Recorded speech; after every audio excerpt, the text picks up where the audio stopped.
Okey, Assalamualaikum dan selamat pagi semua. Apa khabar? Sehat? Hari ni kita baru berjumpa semula kan? Saya harap semua dah bersedia dengan kutas, buku latihan, alat tulis dan juga kalkulator.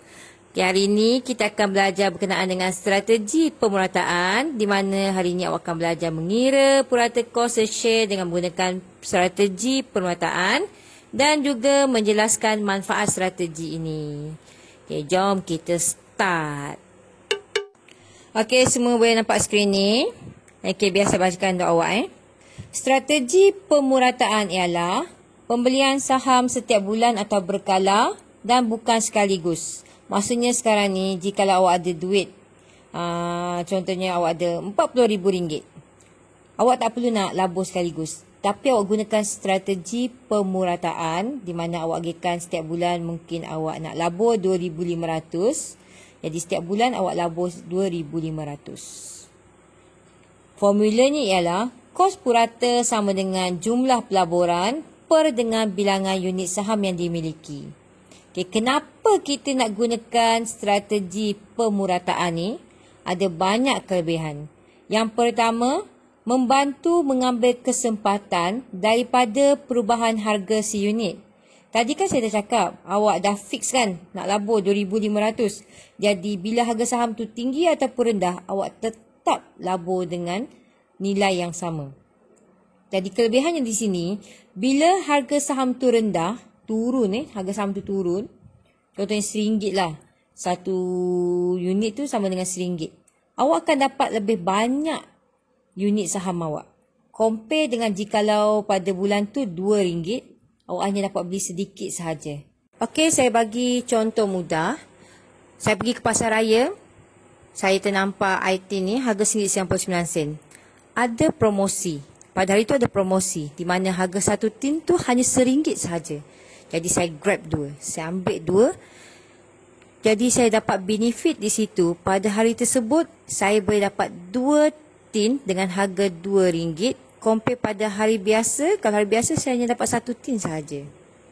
Jadi dapat kan, nampak kan kaitan antara harga saham tinggi dengan harga saham rendah. Kenapa ramai pelabur suka bila harga saham rendah? Sebab diorang dapat beli banyak. Okey, saya harap semua boleh faham. Okey, yang kedua pula. Tidak dipengaruhi oleh emosi. Kenapa dikatakan macam tu? Tadi kan pelaburan dibuat secara berkala. Dah ditetapkan berapa setiap bulan nak buat pelaburan tu. Jadi ia tidak dipengaruhi oleh emosi awak dah. Sama ada harga saham tu tinggi ataupun rendah, awak tetap melabur dengan amount yang sama. Berapa unit awak dapat bergantung pada harga saham semasa. Okey, yang ketiga, mengurangkan risiko kerugian. Kalau awak membuat strategi pemurataan ni, ada masa harga saham tinggi, mungkin awak dapat sedikit lah. Tapi ada masa saham tu rendah, awak akan dapat banyak. Berbanding jikalau awak labur sekaligus. Awak pun tak tahu bila masa harga saham tu tinggi, bila masa harga saham tu rendah. Kadang kita rasa dah rendah dah. Rupanya bulan depan lagi rendah. Tapi awak dah labur sekaligus. Ni dimaksudkan dengan mengurangkan risiko kerugian. Jadi saya harap semua boleh faham apa dia strategi pemurataan, apa dia formulanya dan apa kelebihan strategi pemurataan ni. Ingat ada 3 perkara yang awak kena ingat tu. Okey, boleh faham Okey, sekarang ni kita tengok contoh. Berikut ialah 2 orang pelabur yang melabur dengan cara yang berbeza. Ada 2 orang pelabur iaitu Encik Aidit, di mana Encik Aidit melabur RM36,000 secara sekaligus dengan membeli saham Millennium yang berharga RM1.80 unit saham. Pelabur kedua pula ialah Encik Zarif, mempunyai RM36,000 sama dan melabur secara berkala dan konsisten sebanyak RM3,000 setiap bulan dengan mengambil saham Millennium. Sama je saham diorang dua. Hanya cara pelaburan tu berbeza. Dan di bawah tu adalah jadual. Jadual harga saham seunit. Januari RM1.60, Februari RM2. Awak tengok ada harga naik turun. Ini yang saya maksudkan. Kalau harga tinggi maksudnya bilangan saham pun semakin rendah. Yang saya cakap tadi kan. Tapi bila harga saham rendah, makin banyak unit saham dia boleh dapat. Jadi soalannya, pelabur manakah yang mempunyai pelaburan yang bijak? Nyatakan alasan anda. Yang ni soalan TP2. Tolong ingat balik apa yang saya ajar tadi. Jadi sekarang cuba fikirkan, siapa yang bijak? Don't rush, slow touch, brown and white.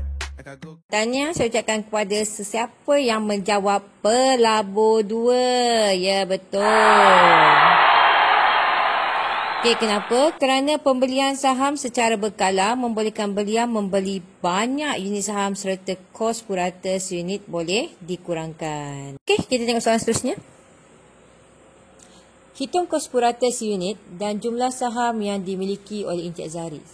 Okey, saya dah buat jadual. Awak boleh nampak bulan, jumlah pelaburan dan harga seunit.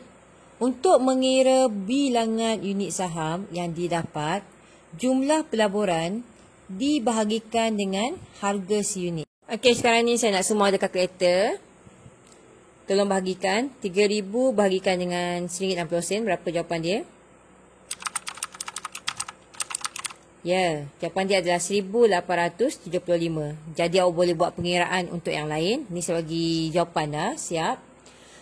Okey, bila awak dah dapat semua nilai tersebut, tolong tambahkan jumlah pelaburan dan tolong tambahkan bilangan unit saham. Okey, awak akan dapat 36,000 untuk jumlah pelaburan yang asal tadi. Dan bilangan unit saham yang dia ada adalah 20,751.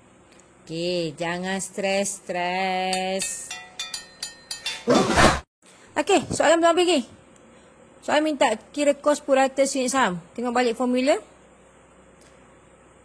Jumlah pelaburan bahagikan dengan bilangan unit saham yang dimiliki. Okey, kita tengok tadi, jadual tadi. Jumlah pelaburan 36,000. Bilangan unit saham 20,751. Masukkan dalam persamaan tadi. Jadi, 36,000 bahagikan dengan 20,751 dapat RM1.73. Compare dengan yang pelabur pertama tadi, RM1.80 kan. Jadi, maksudnya Encik Zahri ni, pelaburan dia lebih berbaloi berbanding dengan pelabur yang pertama tadi. Saya harap semua boleh faham setakat ni. Jangan susah hati, jangan sedih-sedih, jangan stres. Tolong fahamkan betul-betul video ni. Okey, soalan last. Apakah kelebihan membeli saham mengikut strategi pemurataan? Dah cakap tadi kan.